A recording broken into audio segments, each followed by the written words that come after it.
ಅದು ತೋರಹ. ಒಬ್ಬ ಒಬ್ಬ ಶಿಷ್ಯ ಬಂದು ಗುರುವಿಗಂತಾನ, ಗುರುಗಳೇ ಈ ತೋರಹ ಐತಲ್ಲ ನನಗೆ 2 ಮಾತಿನೊಳಗೆ ಹೇಳ್ರಿ ಅನ್ನ. ತೋರಹ ಜಿವಿಶ್ ಧರ್ಮ ಗ್ರಂಥ ಅದು, ಇದು ನನಗೆ 2 ಮಾತಿನಾಗ ಹೇಳ್ರಿ, 2 ಸಾಲಿನಾಗ ಹೇಳ್ರಿ. ಗುರುಗಳಂತಾರ, ಅಲ್ಲೋ ತೋರಹ ಏನು ಧರ್ಮ ಗ್ರಂಥ ಐತಲ್ಲ, ಸಾವಿರಾರು ಪುಟಗಳ ಹೊತ್ತಿಗೆಯನ್ನ 2 ಸಾಲಿನಾಗ ನಿನಗೆ ಹೇಳಿ ಅಂದ್ರೆ ಹೆಂಗೆ? ಅಲ್ಲ ಗುರುಗಳೇ, ನಾವು ಒಕ್ಕಲ್ತನ ಮಾಡ ಹಳ್ಳಿ ಮನುಷ್ಯ, ಹೊಲಕ್ಕೆ ಹೋಗ್ಬೇಕಾಗೈತಿ ನಾನು, ಹೇಳ್ರಿ ಅಂದ. 2 ಮಾತಿನಾಗ ಹೇಳ್ರಿ ನೀವು. ಅವಾಗ ಗುರು ಅಂದ, 2 ಮಾತಿನಾಗ ತೋರಹ ಹೆಂಗೆ ಹೇಳಿ ನಾ ನಿನಗೆ? ಅವಾಗ ಗುರು ಶಿಷ್ಯ ಅಂತಾನ, ಮತ್ತೆ ನಿಮಗೆ ಇಷ್ಟು ಓದ್ಕೊಂಡಿರಿ, 12 ವರ್ಷ ಕಾಶ್ಯಾಗ ಓದಿ ಬಂದಿರಿ, ಧರ್ಮದ ಗ್ರಂಥದ್ದು ಓದಿ 2 ಲೈನ್ಯಾಗ ನನಗೆ ಹೇಳಕ್ ಬರಲಿಲ್ಲ ಅಂದ್ರೆ ನಿಮಗೆ ಗುರು ಅಂತಾರೆ ಯಾಕೆ ಅನ್ಬೇಕು ನಾನು?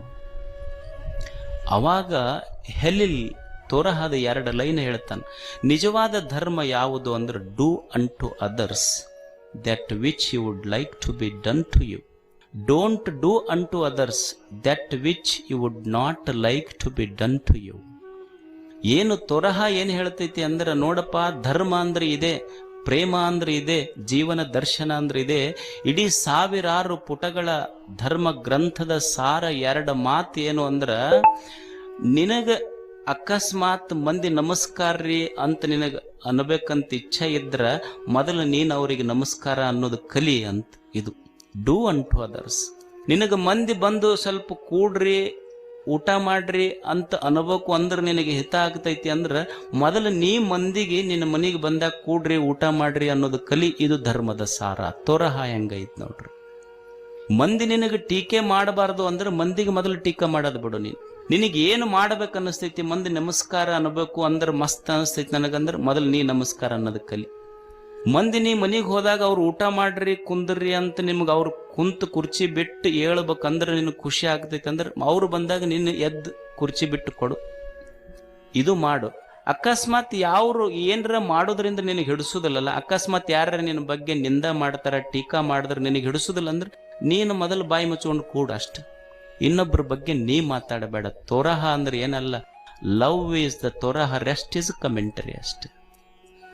ಪ್ರೇಮವೇ ಧರ್ಮ, ಇದು ಪ್ರೇಮ ಧರ್ಮ. ಇದು ಎಲ್ಲಾ ಧರ್ಮಗಳ ಸಾರ ಏನು? ಯಾವ ಧರ್ಮಗಳ ಮಂದಿ ಕೊಲೆ ಮಾಡಂತ ಹೇಳ್ಯಾವ ಹೇಳಿ? ಮಂದಿಗೆ ಕೊಲೆ ಮಾಡುವಂತ ಹೇಳಿದ್ರೆ ಅದು ಧರ್ಮವೇ ಅಲ್ಲ ಅಷ್ಟೆ, ಪ್ರೇಮ ಧರ್ಮ. ಇದು ತೋರಹ. ಅದಕ್ಕೆ ಮನುಷ್ಯ ಗೊತ್ತಿರಬೇಕಲ್ಲ, ಪ್ರೇಮ ಪೂರ್ಣವಾಗಿ ಬದುಕಬೇಕು, ಪ್ರೇಮವೇ ಧರ್ಮ. ಇದು ಏನು ದ್ವೇಷ ಮಾಡ್ತಾನ ಮನುಷ್ಯ, ದ್ವೇಷವನ್ನು ಮರೆತು ಪ್ರೇಮ ಇರಬೇಕಷ್ಟ. ನಮಗೆ ಹಿಡಿಸೋದಿಲ್ಲ ಅಷ್ಟ ಒಂದಿಷ್ಟು ವಿಷಯಗಳಂದ್ರೆ ದ್ವೇಷ ಮಾಡ್ತೀವಿ, ಪ್ರೇಮ ತುಂಬಿರ್ಬೇಕಿದೆ. ದ್ವೇಷ ತುಂಬಿದ್ರ ದ್ವೇಷ ಏನೈತಲ್ಲ, ಏನ್ ಹೇಳ್ಯಾರ ಶರಣರು? ಹೊಟ್ಟೆಯ ಕಿಚ್ಚು, ಈ ಹೊಟ್ಟಿ ತುಂಬಿಸ್ಕೊಳ್ಳೋದ ಒಂದು ತ್ರಾಸ ಆಗೈತಿ, ಮತ್ತ ಅದ್ರೊಳಗೊಂದು ಹೊಟ್ಟೆ ಕಿಚ್ಚೈತಿ. ಯಾವಾಗಪ್ಪ ಆರುದದು? ನಿನ್ನೊಳಗಿರುವ ಹೊಟ್ಟೆಯ ಕಿಚ್ಚು ಮೊದಲು ನಿನಗೂ ಸುಡ್ತೈತಿ, ಆಮೇಲೆ ಉಳ್ದವ್ರಿಗೆ ಸುಡ್ತೈತಿ. ಅದು ಅಷ್ಟು. ಏನ್ ನನಗೆ ಎಡಗೈ ಅಂದ್ರೆ ಹಿಡಿಸೋದಿಲ್ಲಪ್ಪ, ಸಾಧ್ಯ ಐತೇನೆ ಎಡಗೈ ಬಿಟ್ಟಿರಕ್ಕಾಗತ್ತ? ಇಲ್ರಿ, ನಮಗೆ ಎಡಗಾಲ ಅಂದ್ರೆ ಹಿಡಿಸೋದಿಲ್ಲ. ಈಗ ಹೊಸದಾಗಿ ಮದುವೆ ಆಗಿ ಹೋದ ತಕ್ಷಣ ಬಲಗಾಲ ಹಾಕಿ ಹೋಗಂತಾರ. ಏನ್ ಹಂಗ ಹಾಕಿ ಒಟ್ಟ ಬಲಗಾಲ ಹಾಕುವಂತ ಅಡ್ಡಾಡದ ಜೀವಿರು? ಎಡಗಾಲ ಕಿತ್ತಿಡದ ಬೇಡ. ಏನ್ ಎಡಗಾಲ ಬಲಗಾಲ ಸ್ವಲ್ಪ ಹೆಚ್ಚು ಕಡಿಮೆ ಆಗ್ತಿರ್ತಿ ಅಂದ್ರೆ ನಮ್ಮ ದೇಹದೊಳಗೆ ನಮಗೆ ವ್ಯತ್ಯಾಸ ಅಷ್ಟ. ಹೆಣ್ಣು ಮಗಳಂದ್ರೆ ಬೇರೆ, ಗಂಡು ಮಗ ಸ್ವಲ್ಪ ಬೇರೆ. ಗಂಡು ಮಗ ಅಂದ್ರೆ ಸ್ವಲ್ಪ 2 ಚಮಚ ತುಪ್ಪ ಜಾಸ್ತಿ, ಹೆಣ್ಣು ಮಗ ಅಂದ್ರೆ ಸ್ವಲ್ಪ ಕಡಿಮೆ. ಈಕೆ ಕನ್ನಡ ಶಾಲೆ, ಅವ ಇಂಗ್ಲಿಷ್ ಮೀಡಿಯಂ. ಅಂದ್ರೆ ನನ್ನ ಹೊಟ್ಟ್ಯಾಗ ಹುಟ್ಟಿದ ಮಕ್ಕಳನ್ನ ನನಗೆ ಭೇದ ಭಾವ ಇತ್ತು ಅಂದ್ರೆ ಜಗತ್ತನ್ನ ಪ್ರೇಮದ ಕಣ್ಣಿನಿಂದ ನೋಡುವ ಭಾವ ಯಾವಾಗ ಬರ್ತೈತಪ್ಪ ನಿನಗೆ? ಬರುವುದು ಯಾವಾಗ ಹೇಳಿ? ದ್ವೇಷ ಮುಕ್ತನಾಗಿ ಬದುಕಬೇಕಲ್ಲ. ಇರುದ ಸ್ವಲ್ಪ ಹೆಚ್ಚು ಕಡಿಮೆ ದ್ವೇಷ. ನಾವ್ ಎಷ್ಟ ಮಾಡಿದ್ರು ಊರಾಗ 4 ಮಂದಿ ಅನ್ನೋರು ಇಡ್ತಾರಲ್ಲ. ನಮ್ಮ ತಲೆಯಾಗ ಏನು ಅಂದ್ರ, ನಮಗ 96 ಮಂದಿ ಪ್ರೀತಿ ಮಾಡೋರಿದ್ರು, ನಮಗ ಪ್ರಾಣಕ್ಕೆ ಪ್ರಾಣ ಕೊಡೋರಿದ್ರು, ನಾವು ಮೊಕ್ಕೊಂಡಾಗ ಬರೋರು ಚಿತ್ರ ಬರೋದು ಅದೇ 4 ಮಂದಿದು. ನಮಗ ಮೊಕ್ಕೊಂಡಾಗ ಅವ್ರು 4 ಮಂದಿ ಅಷ್ಟ ಬರ್ತಾರ, 96 ಮಂದಿ ಬರುದಿಲ್ಲ. ಅಲ್ಲ, ಸ್ವಲ್ಪ ಗೊತ್ತಿರ್ಬೇಕು. ಟೀಕಾ ಮಾಡೋರು, ದ್ವೇಷ ಮಾಡೋರು ಇರ್ತಾರ ಊರಂದ ಮೇಲೆ. ಈಗ ನೀವು ಜೋಳದ ರಾಶಿ ಮಾಡ್ತೀರಿ ರೈತರು. ಜೋಳದ ರಾಶಿ ಮಾಡುವಾಗ 4 ಕಲ್ಲಿನ ಜೋಳ ತುಂಬಿರ್ತೀರಿ. ಜೋಳದ ಚೀಲದಾಗ 4 ಕಲ್ಲಿನ ಕಾಳು ಬರ್ತಾವ. ಬಂದಾಗ ಆ ದಲಾಲೆ ಅಂಗಡಿಗೆ ಹೋದಾಗ ಯಾರು ಇದು ಕಲ್ಲಿನ ಚೀಲ, ಕಲ್ಲಿನ ಕಾಳಿನ ಚೀಲ ಅಂದಿಲ್ಲ, ಜೋಳದ ಕಾಳಿನ ಚೀಲನ ಅಂದಾರ. 4 ಕಾಳು ಇರ್ತಾವ ಅಷ್ಟೇ. ನಾವು ಜೋಳದ ಚೀಲದ ಕಾಳ ಆಗ್ಬೇಕು, ಕಲ್ಲಿನ ಚೀಲದ ಕಾಳ ಆಗಬಾರ್ದು. ಅಷ್ಟೇ ಇರುವುದು ಸ್ವಲ್ಪ.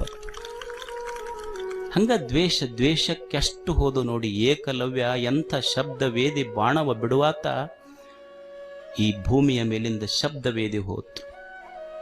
ಎದಕ್ಕೆ? ದ್ವೇಷಕ್ಕೆ. ಇರಲಿಲ್ಲೇನು? ನೀವು ನಲಂದಾ ವಿಶ್ವವಿದ್ಯಾಲಯಗಳ ಬಗ್ಗೆ ಕೇಳಬೇಕು. ನಲಂದಾ ವಿಶ್ವವಿದ್ಯಾಲಯ ಎಷ್ಟು ದೊಡ್ಡ ವಿಶ್ವವಿದ್ಯಾಲಯ ಅಂದ್ರೆ ಅಲ್ಲಿ 2,000 ಜನ ಹೈಲಿ ಕ್ವಾಲಿಫೈಡ್ ಪ್ರೊಫೆಸರ್ಸ್, 20,000 ಜನ ವಿದ್ಯಾರ್ಥಿಗಳು. ಪರ್ಷಿಯಾ, ಚೈನಾದ ಹುಯೆನ್ ಸ್ಯಾಂಗ್ನಂಥವ್ರೆಲ್ಲ ಅಲ್ಲಿಗೆ ಬಂದರು. ಬರ್ಮಾದಿಂದ ಬಂದರು. ಎಷ್ಟು ದೂರದಿಂದ ಬಂದು ಓದ್ತಿದ್ದರು. 9 ಸ್ಟೋರೇಜಿನ ಬಿಲ್ಡಿಂಗ್, ಸುಮಾರು 90 ಲಕ್ಷ ಪುಸ್ತಕಗಳು ನಳಂದ ವಿಶ್ವವಿದ್ಯಾಲಯದಲ್ಲಿ.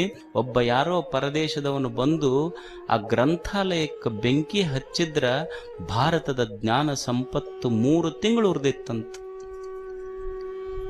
ಬೆಂಕಿ ಜ್ಞಾನವನ್ನು ಸುಡ್ಲಿಲ್ಲ, ಬೆಂಕಿ ನಲಂದ ಸುಡ್ಲಿಲ್ಲ, ಎದೆಯೊಳಗಿನ ದ್ವೇಷ ಸುಟ್ಟಿತ್ತಷ್ಟೇ. ಧರ್ಮಕ್ಷೇತ್ರ ಕುರುಕ್ಷೇತ್ರ. ಧರ್ಮಕ್ಷೇತ್ರ ಯಾವಾಗ ಕುರುಕ್ಷೇತ್ರ ಆಗ್ತೈತಿ ನೀವು ಕೇಳಿರಿಲ್ಲ? ಇದು ಮಹಾಭಾರತ ಗೀತೆಯ ಮೊದಲನೇ ಶ್ಲೋಕವೇ ಧರ್ಮಕ್ಷೇತ್ರೇ ಕುರುಕ್ಷೇತ್ರ. ಒಂದು ಧರ್ಮಕ್ಷೇತ್ರ ಯಾವಾಗ ಕುರುಕ್ಷೇತ್ರ ಆಗ್ತೈತಿ? ನಮ್ಮ ಮನೆಯೆಲ್ಲ ಕುರುಕ್ಷೇತ್ರನದಾವ, ಸ್ಮಾಲ್ ಕುರುಕ್ಷೇತ್ರ. ಅವರು ಅವಾಗ ಆಡ್ಯಾರ, ನಮ್ಮ ದಿವಸ ನಡೀತಿರ್ತಾವ ಅಷ್ಟೆ. ಒಂದು ಧರ್ಮಕ್ಷೇತ್ರ ಕುರುಕ್ಷೇತ್ರ ಯಾವಾಗ ಆಗ್ತೈತಿ ಅಂದ್ರ ಯಾವಾಗ ಪ್ರೇಮ ಕಳ್ಕೊಂತೋ ಅವಾಗ ಕುರುಕ್ಷೇತ್ರ ಆಗ್ತೈತಿ. ಇರ್ಲಿಲ್ಲೇನು? ಅವನಿಗೆ ಧೃತರಾಷ್ಟ್ರನಿಗೆ 100 ಮಕ್ಕಳು, ಎಲ್ಲ ಸಂಪತ್ತಿತ್ತು, ಪಾಂಡವ್ರ ಮಕ್ಕಳು ನನ್ನ ಮಕ್ಕಳು ಕೂಡ ಇರ್ಲಿ ಅಂತ ಇಬ್ಬರಿಗೆ ಪ್ರೇಮ ಹಂಚಿದ್ರ ಧರ್ಮಕ್ಷೇತ್ರವಾಗಿನೇ ಉಳಿತಿತ್ತು. ಅವರು ಬೇರೆ ಇವರು ಬೇರೆ ಅಂತ ದ್ವೇಷ ಮಾಡಿದ್ದಕ್ಕೆ ಯಾವುದು ಧರ್ಮಕ್ಷೇತ್ರ ಆಗಿತ್ತಲ್ಲ ಅದು ಕುರುಕ್ಷೇತ್ರ ಅಂತ ಅಷ್ಟೆ. ಧರ್ಮಕ್ಷೇತ್ರ ಕುರುಕ್ಷೇತ್ರ ಯಾವಾಗ ಆಗತೈತಿ ಅಂದ್ರೆ ಪ್ರೇಮ ಕಡಿಮೆ ಆದಾಗ ಆಗ್ತೈತಿ. ಧರ್ಮಕ್ಷೇತ್ರ ಕುರುಕ್ಷೇತ್ರ ಯಾವಾಗ ಆಗೋದು? ಪ್ರೇಮ ಕಡಿಮೆ ಆಗ್ತೈತಿ. ಈಗ ಮನಿ ಇರ್ತೈತಿ, ಮನ್ಯಾಗ ಪ್ರೇಮ ಕಡಿಮೆ ಆಯ್ತು ಅಂದ್ರೆ ಮನಿ ಕುರುಕ್ಷೇತ್ರ ಆಕೈತಿ ಅಷ್ಟ. ಮನಿ ಧರ್ಮಕ್ಷೇತ್ರಗಳಾಗಬೇಕಲ್ಲ, ಯಾವಾಗ ಮಾಡೋದು? ಈಗ ಎಷ್ಟು ಮಂದಿ ಮನ್ಯಾಗ ನಾವು ಹೇಳೋದಿಲ್ಲ, ಅತ್ತಿ ಸೊಸಿ ಒಟ್ಟು ಹೊಂದಿಕೆ ಆಗೋದಿಲ್ಲ ನೋಡಿ. ದಿವಸ ಅವರಿಂದನೇ ಕುರುಕ್ಷೇತ್ರ ಇದು ಮನ್ಯಾಗ. ಎಷ್ಟು ಮಜಾ ಇರ್ತೈತಿ ಇಲ್ಲ? ಒಂದ್ ಸ್ವಲ್ಪ ವ್ಯತ್ಯಾಸ ನೋಡ್ರಿ. ಭಾವನೆಗಳ ವ್ಯತ್ಯಾಸ ಹೆಂಗಿರ್ತೈತಿ ಅಂದ್ರೆ, ಈಗ ಮನ್ಯಾಗ 4 ಮಂದಿ ಊಟಕ್ಕೆ ಕುಂತಿರ್ತಾರೆ. ಊಟಕ್ಕೆ ಕುಂತಾಗ ಸೊಸಿ ಎಲ್ಲರಿಗೂ ಊಟಕ್ಕೆ ನೀಡ್ತಿರ್ತಾಳೆ. ಸೊಸಿ ಊಟಕ್ಕೆ ನೀಡಾಗ ರೊಟ್ಟಿ ನೀಡ್ತಿರ್ತಾಳ, ಎಲ್ಲ ಮಾಡ್ತಿರ್ತಾಳ, ಒಂದು ಗ್ಲಾಸ್ ಇಟ್ಟಿರ್ತಾರೆ, ಕುಡಿಯಕ್ಕೆ ನೀರು ಇಟ್ಟಿರ್ತಾರ. ಅಕಸ್ಮಾತ್ ಸೊಸಿ 4 ಮಂದಿಗೆ ಊಟಕ್ಕೆ ನೀಡಾಕ ಕಾಲು ಬಡದು ಗ್ಲಾಸ್ ಉಳ್ತು ಅಂದ್ರೆ ಅತ್ತೇನಂತಾಳ ಅವಾಗ? ಇದಕ್ಕೆ ಕಣ್ಣು ನೆತ್ತಿ ಮೇಲೆ ಬಂದವು, ಕಣ್ಣ ಕಾಣೋದಿಲ್ಲ ಇದಕ್ಕೆ ಅಂತಾಳ. ಅದ 1 ವಾರ ಬಿಟ್ಟು ಮಗಳು ಬಂದ್ಲು, ಅವಾಗ 4 ಮಂದಿ ಊಟಕ್ಕೆ ಕುಂತಾರ, ತಾಟ್ ಹಚ್ಚಾರ, ಗ್ಲಾಸ್ ಇಟ್ಟಾರ, ನೀರು ಹಾಕ್ಯಾರ. ಅವಾಗ ಮಗಳು ಊಟಕ್ಕೆ ನೀಡಕತ್ತಾಳ, ಮಗಳ ಕಾಲು ಬಡದು ಗ್ಲಾಸ್ ಬಿತ್ತು. ಅವಾಗ ಅವೇನಂತಾಳ? ನೆತ್ತಿ ಮೇಲೆ ಕಣ್ಣು ಬಂದವ ಅನ್ನೋದಿಲ್ಲ. ಇವು ನಮ್ಮ ಮನ್ಯಾಕೇನು ಬುದ್ಧಿನೇ ಇಲ್ಲ, ಎಲ್ಲ ಸಾಮಾನು ಕಾಲಾಗ ಇಡ್ತಾವ. ಮಜಾ ಎಷ್ಟೈತಿ? ಮನಃಶಾಸ್ತ್ರ ಇದನ್ನ ಹೇಳೋದು. ಈಗ ನಿಮ್ಮ ನೆನಪಾಕತ್ತೋ ಇಲ್ಲಿಗೆಲ್ಲ ಮನಃಶಾಸ್ತ್ರ ಹೆಂಗಿರ್ತದ ನಾ ಹೇಳೋದು ಅನ್ನೋದಿಲ್ಲ. ಅದಕ್ಕ ಒಂದು ಹುಡುಗಗ ಯಾರೋ ಹೇಳಿದ್ರಂತ, ಅಲ್ಲ ಯಾರು ಸ್ವರ್ಗಕ್ಕೆ ಹೋಗ್ತೀರಿ ಕೈ ಹತ್ರ? ಒಂದು 3 ಮಂದಿ ಅತ್ತಿ ಸೊಸಿ ಹುಡುಗೆಲ್ಲ ಕುಂತಿದ್ರು, ಯಾರು ಸ್ವರ್ಗಕ್ಕೆ ಹೋಗ್ತೀರಿ ಕೈ ಹತ್ರ? ಅವಾಗ ಅದು ಅತ್ತಿ ಸೊಸಿ ಇಬ್ರು ಕೈ ಎತ್ತದ್ರಂತ, ನಾವು ಸ್ವರ್ಗಕ್ಕೆ ಹೋಗ್ತೀವಿ. ಹುಡುಗಿ ಎತ್ತಲೇ ಇಲ್ಲ.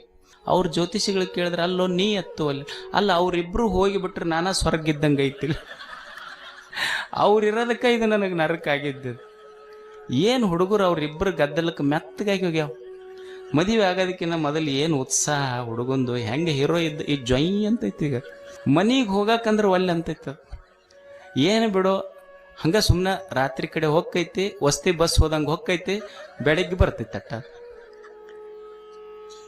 ಅಂದ್ರೆ ಮಜಾನ ಹೇಳೋದು. ಅದು ಕುಂಡ್ಲಿ ತಗೊಂಡು ಹೋದ್ರಂತ ಜ್ಯೋತಿಷಿಗಳ ಹತ್ರ. ಈಗ ಇದು ಕನ್ಯಾರಿ, ಇದು ನಮ್ಮ ಹುಡುಗನ ಕುಂಡ್ಲಿ. ಅವ ಜ್ಯೋತಿಷಿ ಅಂದ, ಹುಡುಗನ್ ತೆಗಿಬೇಡ, ಅತ್ತಿದ್ ತಗೊಂಬ. ಆ ಹುಡುಗಂದೇನದು, ಹುಡುಗಂದು ಕೂಡ್ಸೋ ಪ್ರಶ್ನೆ ಇಲ್ಲ. ಅತ್ತಿದು ಸೊಸಿ ಕುಂಡ್ಲಿ ಕೂಡ್ತಂದ್ರೆ ಮದುವೆ ಮಾಡ್ರಿ ನೀವು, ಪ್ರಶ್ನೆನೇ ಇಲ್ಲ. ಕುಂಡ್ಲಿ ಹುಡುಗಂದೇನು ಕೂಡ್ಸಕ್ ಹೋಗ್ತಿರ ಕಡೆ. ಮಜಾ ಅಲ್ಲ ಹೇಳೋದು ನಾನು. ಅಂದ್ರೆ ಪ್ರೇಮ ಹೆಂಗಿರ್ಬೇಕು ಅಂದ್ರೆ, ಅತ್ತಿ ಸೊಸಿ ಹೆಂಗಿರ್ಬೇಕು ಅಂದ್ರೆ, ಮನ್ಯಾಗ ಸೊಸಿ ಆದಕ್ಕೆ ಅತ್ತೆ ಆದಕ್ಕೆ ಸೊಸಿಗೆ ಹೆಂಗೆ ನೋಡ್ಕೋಬೇಕಂದ್ರ, ಅತ್ತೆ ಸೊಸಿಗೆ ಹೆಂಗೆ ನೋಡ್ಕೋಬೇಕಂದ್ರ, ಸೊಸಿ ತನ್ನ ತವ್ರ ಮನೆ ಫೋನ್ ನಂಬರ್ ಮರ್ತಿರ್ಬೇಕು, ಹಂಗೆ ನೋಡ್ಕೋಬೇಕು ಅತ್ತೆ.